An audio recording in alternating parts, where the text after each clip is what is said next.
The air inside the car was heavy with the silence of change. Imani Langford stared out the window as the vehicle rolled through the unfamiliar streets of Ridgewater, a town so different from the bustling city she had always called home.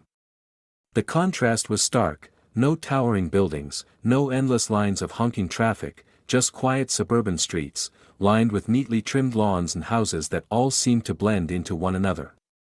She already felt like she didn't belong. Her father, Darius Langford, gripped the steering wheel with steady hands, his dark brown eyes scanning the neighborhood with the sharp awareness that had been ingrained in him from years on the force. As the newly appointed police chief of Ridgewater, he was stepping into a role that came with a complicated history. The town had seen its fair share of controversy, and some of the locals weren't thrilled about the idea of an outsider, especially a black man in a position of authority, coming in to change things. Imani, sitting in the passenger seat, stole a glance at her father. His expression was unreadable, as it often was when he was deep in thought. But she knew him well enough to sense the weight he was carrying. He had uprooted their lives, leaving behind a department where he was respected, a city where they had roots, and friends who had become like family. All for this. A town where people whispered about them before they even set foot in it. The car slowed as they pulled into the driveway of their new home. It was a modest but charming house, with a porch swing that creaked slightly in the breeze. Imani sighed, unbuckling her seatbelt. "You okay, kid?" Darius asked, turning to look at her. She nodded, but the truth was, she wasn't sure. The next morning came too soon. Imani stood in front of her mirror, adjusting the simple silver necklace her mother had given her years ago. It was one of the few things that made her feel grounded. She smoothed out her navy blue hoodie and took a deep breath. First day at a new school. She had been the new kid before, but this felt different. Ridgewater High was smaller than her last school, and from what she had gathered online, it wasn't exactly diverse. She could already picture the sideways glances, the curiosity, the unspoken questions. Downstairs, Darius was waiting, already dressed in his uniform. The polished golden badge of Chief of Police gleamed on his chest, a silent declaration of authority. "You sure you don't want me to drive you?" he offered. Imani shook her head. "I'll take the bus." Her father studied her for a moment before nodding. "All right. Just, keep your head up." That was his way of saying, "Don't let them break you." The bus ride was uneventful, but the moment she stepped onto the school grounds, she felt the shift. Eyes flicked toward her, some filled with curiosity, others unreadable. She kept walking, ignoring the whispers she knew were about her. Inside, the hallways buzzed with the usual first day of school energy. Students clustered in small groups, exchanging summer stories, adjusting to new schedules, navigating the chaos. Imani weaved her way through, trying to find her locker. And that's when she heard it. "Looks like Ridgewater's getting a diversity quota now." The voice was smooth, dripping with arrogance. Imani turned her head slightly, just enough to see the speaker, Colton Reeves. Tall, blonde, effortlessly confident in the way that only someone who had never faced real consequences could be. He leaned casually against the lockers, his group of friends smirking beside him. She met his gaze, holding it steady. "Excuse me?" she asked, voice calm. Colton smirked. "Nothing. Just wondering how long you'll last here." His friends chuckled. Imani could feel the eyes of nearby students shifting between them, waiting to see what she would do. She had a choice: snap back with some sharp remark or walk away. She chose the latter. Not because she was afraid, but because she wasn't about to give him the reaction he wanted. As she moved past him, she heard one of his friends mutter something under his breath. A joke, a slur, she wasn't sure. But she felt the weight of it, the unspoken message behind it. This wasn't over. Not by a long shot. Lunch was a quiet affair. Imani found an empty table near the back of the cafeteria and focused on her food. A few students glanced her way but made no move to join her. That was fine. She didn't need friends, at least, not yet. As she ate, she overheard snippets of conversation from the next table. Her dad's the new police chief. Wait, for real? Yeah. You know Reeves' dad isn't gonna like that. Imani clenched her jaw. Reeves. That explained it. Colton wasn't just some random jerk. He was the mayor's son. And now, she understood exactly why he had targeted her. This wasn't just about her being the new girl. It was about power. About his family versus hers. And something told her, Colton Reeves wasn't about to back down.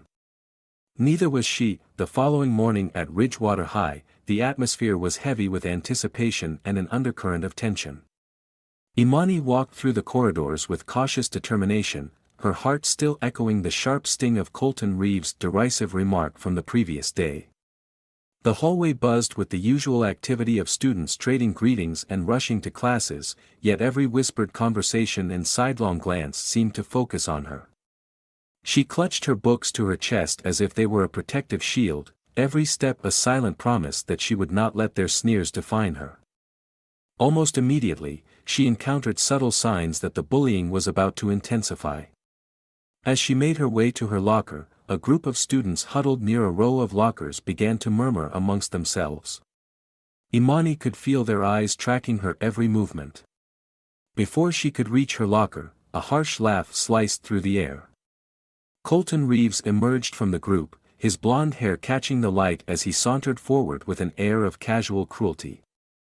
His voice was low and mocking as he said, "Welcome to Ridgewater, princess. Looks like you're in the wrong place." His words carried not just arrogance, but the weight of entitlement that came from his influential background. Imani's stomach churned with a mix of anger and apprehension, but she forced herself to keep walking. Yet, as she reached for her locker, Colton's friends began to close in. One of them, a wiry boy with a sneer that matched his partner's, deliberately bumped into her shoulder, causing her books to scatter across the polished floor. The clatter of falling textbooks drew the attention of nearby students, and the moment felt both humiliating and isolating.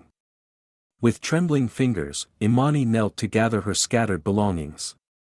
Each movement was punctuated by the quiet, mocking giggles of Colton's entourage, their eyes sparkling with the thrill of their cruelty. When she finally stood up, Colton was there again, looming over her with a condescending smile. "You should have known better than to think you could just blend in," he taunted, his voice dripping with disdain. His words, sharp and dismissive, echoed in the silent space between the clatter of footsteps and the distant hum of school life. For a brief moment, Imani's vision blurred with unshed tears, but she blinked them away, summoning all the resilience she could muster. In that instant, the world narrowed to this one unbearable moment of exposure and humiliation. A teacher's footsteps approached, and the group scattered like frightened birds, leaving Imani alone with the weight of their stares. The teacher's voice, gentle yet firm, pulled her back from the brink of despair. "Are you all right?" the teacher asked, bending down to help her gather her books. Despite her churning emotions, Imani managed a small nod. The encounter, though brief, left a mark on her, one that stung deeply, not just for the humiliation but for the reminder of the harsh realities she now faced in this new, unwelcoming environment. During lunch, the cafeteria, usually a sanctuary of casual chatter and shared laughter, turned into a gauntlet of silent judgments. Imani slid into an isolated seat near the back, her eyes fixed on the tray in front of her. The murmur of conversations, punctuated by sporadic bursts of laughter, offered little comfort. Every so often, she caught snippets of conversation, comments that alluded to her being an outsider, a reminder of the difference that set her apart. She recalled the earlier incident, the feeling of every pair of eyes weighing her down, and wondered how much longer she could endure the quiet onslaught. Despite the isolation, a spark of defiance began to kindle within her. She remembered the words her father had shared during quieter moments at home, to stand tall in the face of adversity and to never let bullies steal her dignity. That inner strength, though fragile at first, started to grow with every discouraging glance and every whispered insult. In the midst of the loneliness of that crowded cafeteria, Imani made a silent vow to herself: she would not be defined by these moments of cruelty. Instead, she would transform this pain into fuel for her future, a future where she could rise above the bitterness of the present. As the day wore on, the initial shock of bullying began to weave into a complex tapestry of emotions within Imani. There was anger at the injustice, a deep-seated hurt from being singled out, and an emerging determination to confront the situation head-on. Yet, in the recesses of her mind, she also clung to a glimmer of hope, a hope that change was coming, that the support of those who believed in justice, like her father Chief Langford, would eventually turn the tide. The silent battles fought within those crowded halls were only the beginning of a much larger struggle, a struggle that promised to test her limits, forge her resilience, and ultimately lead to a transformation that no bully could ever shatter. By the final bell, as the hallways slowly emptied and the weight of the day began to lift, Imani gathered her things with a renewed sense of purpose. The echoes of the day's harsh words still lingered, but so did the unspoken promise of strength. Every step she took toward the school's exit was a quiet rebellion against the forces that sought to diminish her, a testament to the belief that even in the darkest moments, the light of hope and determination can prevail. And as she stepped out into the cool afternoon air, she resolved that this was not the end of her story, but merely the prologue to a journey of courage and transformation yet to be written. Later that day, the halls of Ridgewater High grew heavier with an undercurrent of menace and whispered anticipation. As classes resumed, Imani Langford found herself unable to shake the echoes of the earlier confrontation. Every step she took was punctuated by the memory of Colton Reeves' mocking tone and the aggressive push that had sent her stumbling in the crowded corridor. The atmosphere was charged, students exchanged furtive glances and hushed remarks, as if the events had awakened something long dormant within the school's social fabric. In her next class, Imani struggled to focus as the teacher's words blurred into the background. Her mind replayed every moment of the altercation, the cruel smirk on Colton's face, the cruel laughter of his friends, and that fleeting moment when she had summoned the courage to stand up and speak out. That defiant spark had been both terrifying and exhilarating, a reminder that, beneath the fear, she still possessed a fierce resolve to assert her dignity. Despite the torment, she clung to that inner strength, even as doubts gnawed at her. Was her boldness enough to change the status quo, or would it only invite further cruelty? Meanwhile, in the shadowed recesses of the hallways, Colton and his clique were not content with the mere exchange of insults. They began to scheme, their voices low and conspiratorial as they planned the next move. The bullies, emboldened by their previous actions, started to gather in small clusters near locker rows and secluded corners, their eyes constantly darting toward Imani as she moved through the corridors. Their plan was simple: isolate her further, reduce her presence to an object of ridicule, and force her into submission. The threat loomed large as Imani navigated the labyrinthine hallways, each step weighed down by the knowledge that her tormentors were closing in. As the final bell neared, the tension escalated in the busy corridors. Imani felt the pressure mount with every sidelong glance and every whispered word. In one particularly silent moment, as she made her way to her next class, a group of students blocked her path. Their faces, a mix of curiosity and malice, formed an impenetrable barrier. Colton stepped forward, his eyes glinting with challenge. "You really think you can stand up to us?" he taunted, his voice echoing in the near-empty space. His words dripped with condescension, and for a moment, time seemed to slow as Imani's heart pounded in her chest. In that charged silence, a palpable shift occurred. Imani's fear mingled with a growing defiance.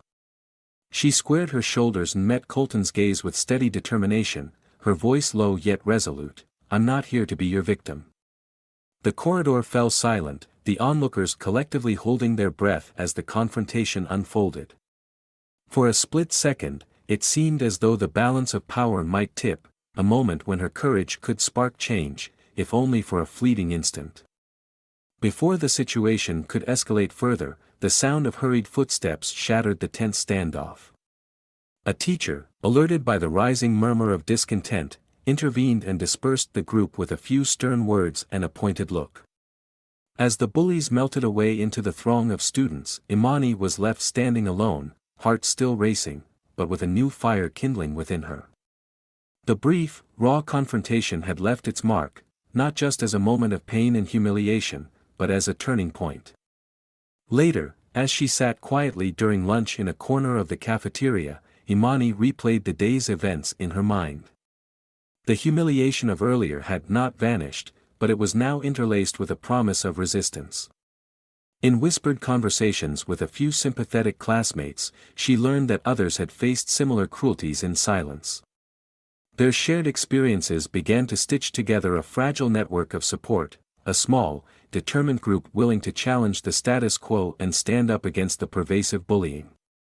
Back at home that evening, when Imani recounted every detail of the day to her father, Chief Darius Langford, his expression was a mixture of concern and pride. He reassured her that true strength often emerged from moments of adversity, and that her bravery was a sign of things to come. His words echoed in her heart, reaffirming her resolve to transform her pain into the catalyst for change. As night fell over Ridgewater, Imani lay awake, her mind alive with plans and possibilities. The day's events had left her with a profound understanding that the battle against cruelty was not merely about enduring hurt, but about reclaiming her power and igniting a revolution of courage among her peers. In the quiet darkness of her room, she vowed that tomorrow, she would not simply survive, she would begin to change the narrative, one brave step at a time. That afternoon, after the simmering tension of the morning had barely subsided, Ridgewater High transformed into a pressure cooker of escalating hostility. The atmosphere was charged with anticipation, as if every corridor and classroom had become a stage for a showdown that everyone dreaded yet couldn't help but watch.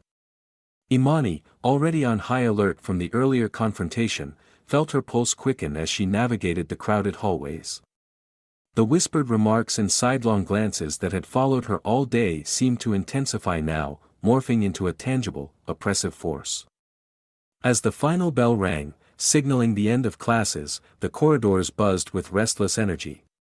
Groups of students milled about, and Imani could sense that the bullying was far from over. She tried to steady herself while making her way toward the main exit, but every step was accompanied by the echoes of previous taunts. Before she could reach safety, a familiar group of bullies emerged from around a corner, their eyes glinting with malicious intent. At their center stood Colton Reeves, his expression a blend of smug arrogance and barely concealed fury. His voice, cold and deliberate, cut through the din of the departing students as he sneered, "Thought you could just walk away without consequences, huh?" The challenge in his tone sent a chill down Imani's spine. Her stomach churned with dread and defiance in equal measure. In an instant, the group closed in around her, their formation tight and menacing. Colton's cronies circled like predators, blocking her path with calculated cruelty. One of them, a lanky boy with a sneer that rivaled Colton's, deliberately bumped into her, causing her arms to lose grip on her stack of books. The crash of scattered papers and textbooks reverberated through the corridor, drawing a brief, uneasy silence from the surrounding crowd. Some students looked away in fear, while others stood frozen, unwilling or unable to intervene. Imani's heart pounded as she knelt to collect her books. The humiliation was raw, the sting of their laughter and the sharpness of their insults cutting deep. "You really think you're better than us?" Colton taunted, his voice rising above the murmurs of the onlookers. His words were not merely an attack on her presence at Ridgewater High, they were an assault on her dignity, a blatant declaration that she did not belong. For a moment, Imani's eyes welled with tears, and the overwhelming urge to retreat and hide clawed at her resolve. But then something shifted. In the midst of the chaos, a flash of clarity cut through the fear. Imani's gaze hardened as she gathered her scattered belongings, each textbook and notebook a symbol of her determination not to be cowed. Slowly, she stood, taking a measured breath to steady herself. "I'm not afraid of you," she said, her voice trembling at first but growing firmer with every word. The challenge in her tone was unexpected, a spark of courage that reverberated in the charged silence that followed. For a heartbeat, the corridor held its breath. Colton's laughter faltered, replaced by a sneer of disbelief. His cronies exchanged uncertain glances, their collective bravado wavering in the face of her defiance. The power dynamic, long dominated by the bullies, seemed to teeter precariously on the edge of an unforeseen shift. Yet before the moment could develop further, the situation took an even darker turn. A door slammed open at the far end of the corridor, and a teacher, alarmed by the commotion, hurried over. The bullies, sensing that their actions were being scrutinized, began to disperse, casting furtive looks over their shoulders as they melted back into the crowd. Though the immediate threat receded, the incident left an indelible mark on Imani. In the aftermath, as she walked alone toward the school exit, every echo of her footsteps reminded her of the vulnerability she had just faced. Yet beneath that vulnerability, a nascent strength was beginning to take root. The confrontation had not been resolved by violence or humiliation, instead, it had revealed a fierce resilience that she never knew she possessed. That evening, as she sat at her desk with a heavy heart, Imani replayed the events over and over in her mind. The corridor's cold indifference, the sneering voices of her tormentors, and her own trembling defiance all intertwined into a moment that was both painful and transformative. It was a turning point, a harsh lesson that while the path ahead was fraught with challenges, she would no longer be the silent victim. The escalation of the day had forced her to confront not just the cruelty of others, but her own capacity to stand up against it. In that quiet solitude, Imani vowed that she would not let fear define her. The ordeal had ignited a resolve within her, a promise that she would fight not only for her own dignity but for the dignity of those who might suffer in silence. And as the night deepened around her, that promise shone like a beacon, heralding the beginning of a long, arduous journey toward justice and self-empowerment, a journey that, despite the darkness it contained, held the promise of a brighter, more hopeful tomorrow. The morning after the harrowing corridor confrontation, the atmosphere at Ridgewater High was thick with uncertainty in the promise of change. Imani awoke early, her body still heavy with the residue of fear and humiliation from the previous day, yet her mind buzzed with a quiet determination that she would no longer be a passive victim. As she prepared for school, her thoughts oscillated between the sting of Colton Reeves' sneering words and the unexpected spark of defiance that had ignited within her during the confrontation. Every morning thereafter, she resolved to face the day with a strength that belied her years. Upon arriving at school, Imani immediately sensed that something was different. The hallways, usually filled with the cacophony of idle chatter and laughter, now hummed with a low murmur of concern. Unbeknownst to her, a student had recorded a portion of the earlier incident on his phone. That video, capturing not only Colton's aggression but also Imani's brave, tearful defiance, began circulating quietly among her peers. As whispers spread like wildfire, a collective empathy for her plight began to form. In classrooms and at lunch, students exchanged glances and murmurs of support, some even sharing their own stories of silent suffering at the hands of bullies. Among those watching was Ms. Holloway, a seasoned English teacher known for her compassion and unwavering commitment to justice. When she saw the video on a social media feed, raw, unedited, and heart-wrenching, she felt compelled to act. Ms. Holloway had spent years witnessing the quiet anguish of her students, and this time, she refused to let the cruelty continue unchecked. Determined, she called an emergency meeting with the school board and the principal, presenting the video as undeniable evidence of a systemic failure that went far beyond isolated incidents. The reaction from the administration was swift and resolute.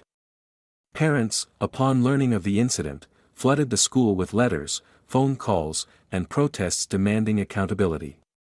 The board convened an urgent assembly with both students and staff, where the principal, visibly shaken, pledged to enforce a zero-tolerance policy against bullying and racial harassment.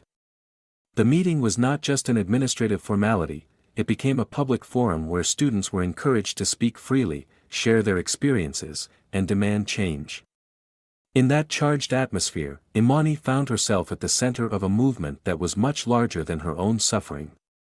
Colton Reeves, whose arrogance had once allowed him to bully with impunity, now faced the combined force of community outrage and administrative scrutiny. His usual entourage dissolved into whispers of disapproval as teachers and students alike began to challenge the culture that had enabled his behavior.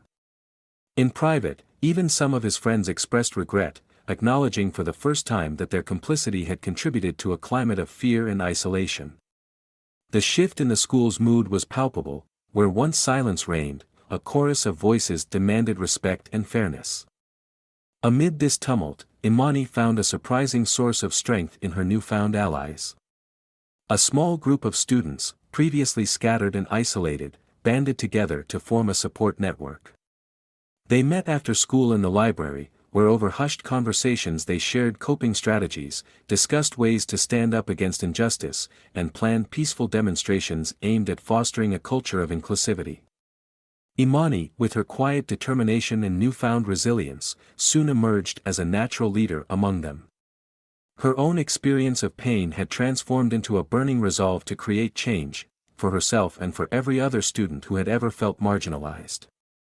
Back at home, when Imani recounted the day's events to her father, Chief Darius Langford, his pride was tempered by a deep-seated concern.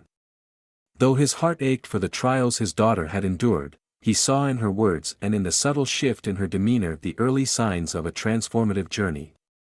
He spoke gently, reminding her that true strength often comes from enduring hardship and that every challenge was an opportunity to grow and reshape the world around her. As the day unfolded into a series of meetings, assemblies, and impassioned speeches, Imani began to realize that her struggle was resonating far beyond the confines of the school walls. The incident had sparked a broader conversation about respect, diversity, and accountability in Ridgewater, a conversation that had even drawn the attention of local media and community leaders. In every conversation, every rallying cry, Imani's silent vow to never let injustice go unchallenged was echoed. It was a turning point that signified the beginning of a movement, one that promised to rewrite the narrative of bullying and transform the very culture of her school. By the close of the day, as the school's lights dimmed and the corridors emptied of the day's turmoil, Imani stood alone for a moment in the quiet of the now empty hallway.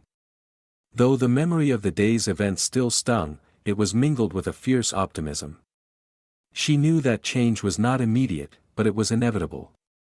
In that solitude, she felt both the weight of her pain and the buoyancy of hope, a hope that, with time and collective action, Ridgewater High would become a place of acceptance and courage.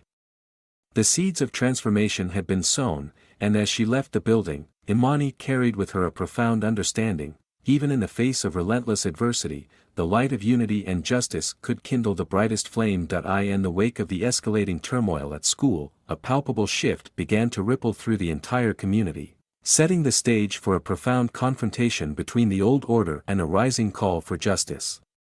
That morning, the school auditorium filled to capacity as parents, teachers, and students gathered for an emergency assembly convened by the administration. The atmosphere was a heady mix of anger, determination, and cautious hope, as voices once silenced by fear now rose together in a chorus demanding accountability. Imani sat quietly among the crowd, her eyes scanning the sea of faces, each reflecting the shared pain of being overlooked and the collective desire for change. Every whispered conversation and every tearful confession seemed to forge an unbreakable bond among those who had suffered in silence for far too long. At the podium, the principal, visibly shaken by the viral video and the overwhelming response it had ignited, addressed the assembly with a measured urgency. He outlined a series of immediate measures: a strict zero-tolerance policy on bullying, the initiation of independent investigations into the incidents, and the establishment of a task force composed of educators, parents, and community activists dedicated to overhauling the school's culture. His words, though formal and cautious at first, gradually gathered momentum as he recounted the pain inflicted by unchecked cruelty and the urgent need to create a safe, inclusive environment for every student. The crowd's reaction was electric, with intermittent applause punctuating his speech and a visible shift in the mood as the promise of real change began to take root. Beyond the walls of the auditorium, the ripple effects of the assembly spread quickly through the town. Local newspapers and radio stations picked up the story, and soon Ridgewater found itself at the center of a broader conversation about bullying, racial prejudice, and the responsibility of institutions to protect the vulnerable. Community leaders, once reluctant to confront the entrenched problems of the past, now stepped forward with open hearts and determined minds.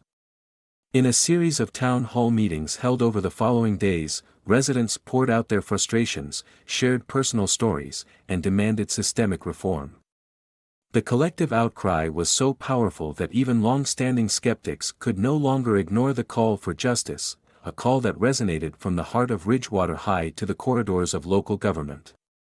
At home, Chief Darius Langford pored over letters and emails from concerned citizens, parents, and advocacy groups.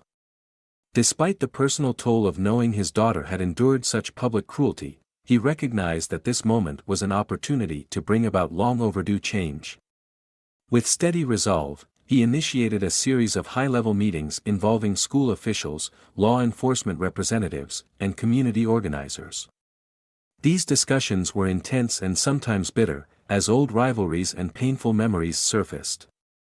Yet, beneath the heated debates lay a shared commitment to transforming Ridgewater into a community where respect and dignity were not privileges reserved for the few, but rights guaranteed to all. Darius's leadership during these meetings was marked by both firmness and empathy, qualities that reassured those present that justice would not only be pursued but that it would also pave the way for healing. In the midst of the upheaval, the dynamics among the students began to shift dramatically. Colton Reeves, once the unchallenged tyrant of the hallways, found himself increasingly isolated. His habitual smirks and dismissive gestures were met with disapproval, and whispers of discontent grew louder with each passing day. Even some of his closest friends, previously complicit in his bullying, began to distance themselves, recognizing that their behavior was part of a larger, unacceptable problem. The transformation was not immediate, but slowly, the culture of silence that had allowed such behavior to thrive was giving way to an environment where empathy and accountability were taking center stage. For Imani, the newfound solidarity among her peers and the visible response from the administration infused her with a cautious optimism that had been absent before. The support group she had helped form met regularly in the school library, where conversations were earnest and plans for positive change were crafted with care. These meetings evolved into a grassroots movement, one that challenged the status quo not through confrontation alone, but by fostering a community built on mutual respect and the empowerment of every student. Imani's courage, her willingness to stand up and face her tormentors, became a beacon of hope for others who had long felt marginalized. She listened as her fellow students shared their stories of pain and resilience, and together they envisioned a future where the lessons of the past would catalyze a profound transformation in the school's culture. Throughout the week, as the community rallied and voices that had been suppressed found strength in unity, a sense of rebirth permeated Ridgewater. The emergency assembly had not been merely a moment of cathartic release, it was the spark that ignited a long, arduous journey toward healing. Every individual involved, whether it was a parent who had endured years of silence, a teacher who had witnessed the slow erosion of trust, or a student who had once felt invisible, was now a vital part of a larger tapestry of change. In this crucible of collective action, Ridgewater began to redefine its identity, embracing a future where the scars of the past were honored as lessons and where every voice mattered. As the chapter drew to a close, the quiet hum of determination settled over the town. Imani, though still bearing the emotional weight of her experiences, felt a deep sense of empowerment knowing that she was not alone. The promise of change, nurtured by the courageous steps of her community and the steadfast resolve of her father, shone like a guiding light in the darkness. Ridgewater was on the precipice of a new era, a future where justice, compassion, and unity would transform not just the halls of a school, but the very soul of a community determined to rise above its past. In the weeks following the assembly, the atmosphere at Ridgewater High shifted imperceptibly at first, then with a determined force that no one could ignore. The school had become a crucible for change, a place where old wounds were being acknowledged and new beginnings cautiously nurtured. Mandatory anti-bullying programs and peer mediation sessions were introduced, and the administration, spurred on by the overwhelming community outcry, began a comprehensive overhaul of the school's policies. The corridors that once echoed with sneers and whispered taunts were slowly being replaced by spaces for dialogue, understanding, and genuine reflection. Imani found herself at the center of this transformation, not as a victim but as a reluctant leader. Her daily routine, once dominated by anxiety and isolation, now included regular meetings with a small but dedicated group of students who had formed a support network. They gathered after school in a quiet corner of the library, where the air was filled with both the softness of whispered confidences and the fierce determination to stand together against injustice. In these meetings, she encouraged her peers to share their experiences, no matter how painful, and to support each other in reclaiming their dignity. Her words resonated with many, and slowly, more students began to step forward, determined to reshape the school's culture into one of inclusivity and respect. At the same time, a subtle but unmistakable reckoning was taking place among those who had once wielded power through cruelty. Colton Reeves, whose arrogance had once seemed unassailable, found himself increasingly isolated. His usual entourage, once eager to join in his bullying, began to waver as whispers of reform grew louder. In hushed conversations in the cafeteria, even some of his closest friends expressed regret over their complicity, acknowledging that the environment they had helped create was toxic and unsustainable. The pressure mounted as teachers and administrators began to enforce stricter disciplinary measures, and the school board initiated a confidential review of all incidents of bullying that had been reported over the past few years. One rainy afternoon, as the school day neared its end, Colton was called into the principal's office. The room, once a familiar sanctuary for unchecked defiance, now felt foreboding. Seated across from Principal Matthews, whose expression was stern yet not devoid of compassion, Colton sat uncomfortably. The principal spoke in measured tones about accountability, consequences, and the importance of change. Colton's face flushed with a mixture of anger and humiliation as he realized that the days of dismissing his actions as harmless pranks were over. Though his words were few, the silence between them spoke volumes. This private reckoning was a turning point, a moment when the boy who once thrived on power was forced to confront the deep-seated harm he had inflicted. Back in the support group meeting that same evening, Imani listened intently as her fellow students recounted how, in smaller classes and during group projects, they were beginning to challenge bullies and speak out against exclusion.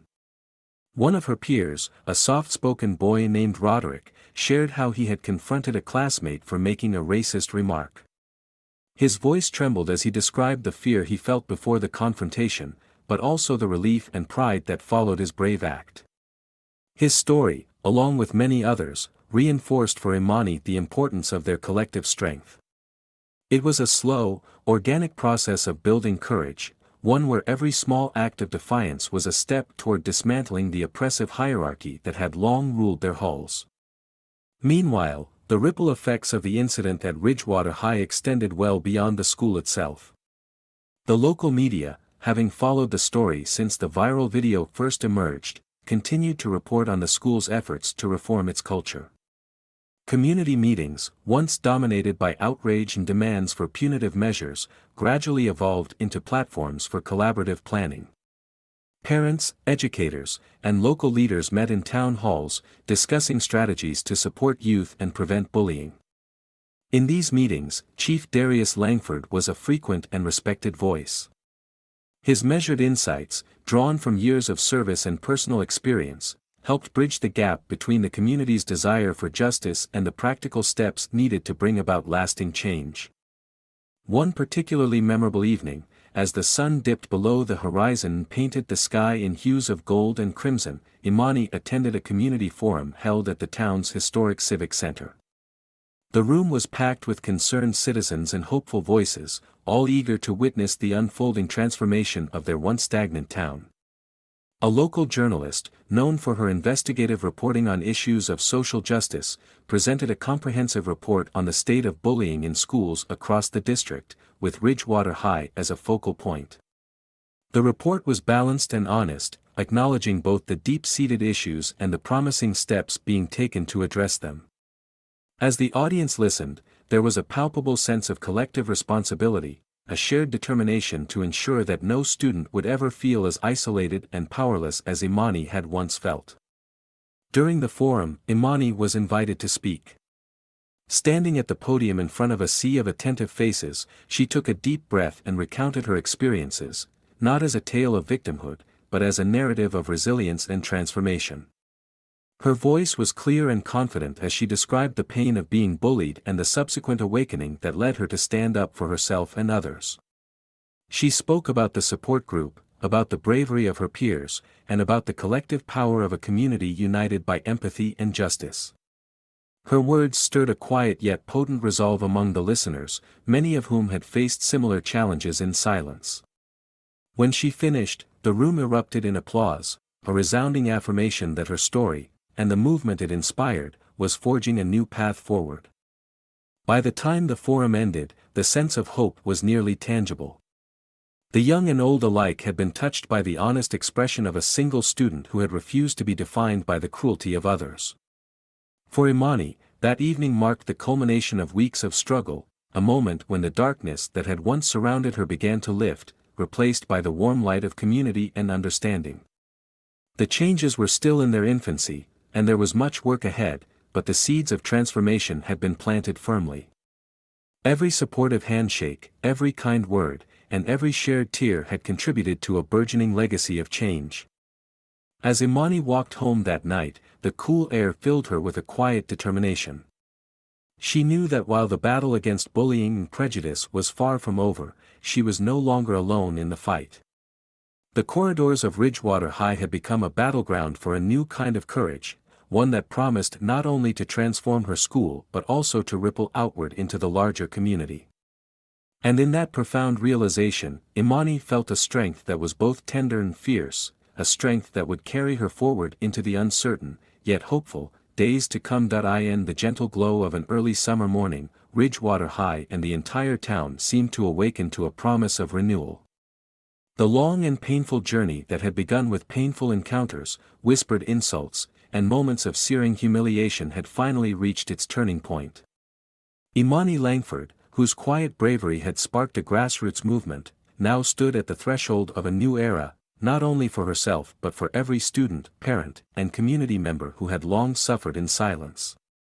That day, the school organized an all-day celebration aimed at uniting the community and reaffirming its commitment to change. The halls, once stained with the echoes of bullying and despair, were now decorated with vibrant banners, each emblazoned with messages of hope, unity, and resilience. The walls, freshly painted and adorned with colorful murals created by the students, told stories of transformation and the power of courage over cruelty.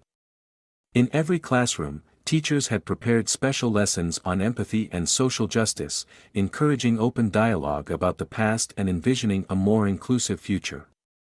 Imani was the guest of honor at a specially convened assembly in the school's newly refurbished auditorium. The large room, bathed in soft, natural light streaming through tall windows, was filled with faces that reflected a myriad of emotions, some marked by lingering scars, others brimming with cautious optimism.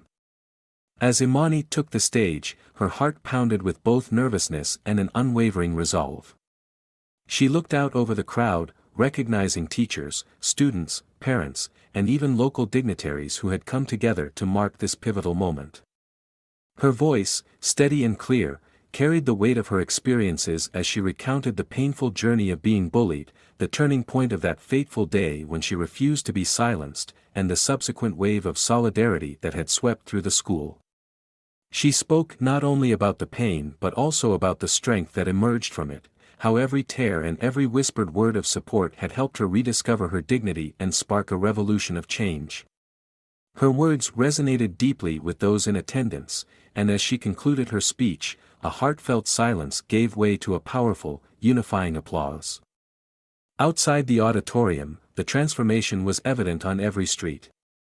Community members gathered in the town square where a new monument was being unveiled, a sculpture symbolizing unity and resilience, crafted from repurposed metal and glass that shimmered in the sunlight. The monument, which depicted intertwined hands and open hearts, was dedicated not only to the victims of bullying and prejudice but also to every individual who had chosen hope over despair. Its presence was a tangible reminder that the past, though painful, could be a catalyst for a brighter, more compassionate future. Chief Darius Langford, who had stood as a pillar of strength throughout the turmoil, attended the unveiling with a quiet dignity.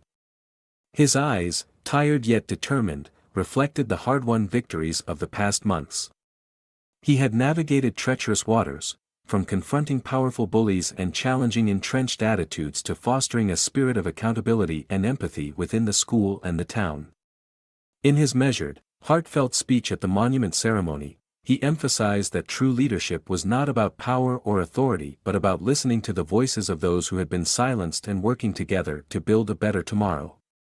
His words struck a chord, and even those who had once opposed change now found themselves moved by his vision. Back at Ridgewater High, the final bell of the day marked not an end, but a commencement, a beginning of sustained reform and healing.